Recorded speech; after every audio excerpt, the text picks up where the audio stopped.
This is John Paul Rye. I'm coming to you from Tokyo, Japan, and this here is an article about Piers Morgan and Meghan Markle, but it makes a greater point, and the point is celebrities who are doing questionable things or bad things just are not getting tough questions.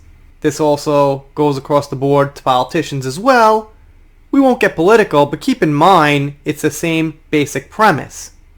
Piers Morgan wants to ask Meghan Markle more difficult questions following accusations against royal family. So for example, when she goes on Oprah and she plays the victim, Oprah just kind of was like, oh, okay, understanding, and asked a question, a softball question that's set up, and Meghan Markle knows beforehand, most likely, what Oprah's going to ask, or probably Oprah says something like, well, don't worry, I won't ask you about this. He wants an actual interview where somebody, it doesn't have to be him I guess, asks her the tough questions, questions her logic, not just accepts it and lets her be the victim on the big platform. And I think that's perfectly fair. Piers Morgan is willing to speak with Meghan Markle. The television personality 56 made headlines about a month ago when he offered intense criticism of Meghan Markle and Prince Harry's claims against the royal family in their tell-all interview with Oprah Winfrey. And they reiterate that the fallout, caused him to storm off the set to Good Morning Britain. So, he says this, I would say to Meghan Markle, look, sit down with me, with your husband, for an equally long interview and let me ask you more difficult questions about your claims, he told Extra. But let me ask you a wider question, which is this. If you hate the royal family that much, why do you keep your royal titles? Why do you keep calling yourself the Duke and Duchess of Sussex? Why would you do that if it's not just to make millions of dollars? He added, and playing the victim as you do is frankly nauseating, but there are a lot of people out there who just eat it right up. Oh, she's a victim. Oh, too bad for her. Oh, poor Meghan Markle. And you know what? Some people here actually put it pretty good, as I was thinking, is that, she wanted to be this princess and have this worldwide fame and everything, but she didn't want to do the stuff that came along with it. So I live in Japan here, and in Japan, there's a much different culture as far as what you have to do physically to get through your day, talking polite, bowing to people, following the crowd in a certain way without standing out, that not everyone likes, but it's something you do. It's something you do out of respect, because they built the country. This is their country. I don't just come over and say, I'm American, I do it like this, you do it like that, respect me. No, this is their country. They built it.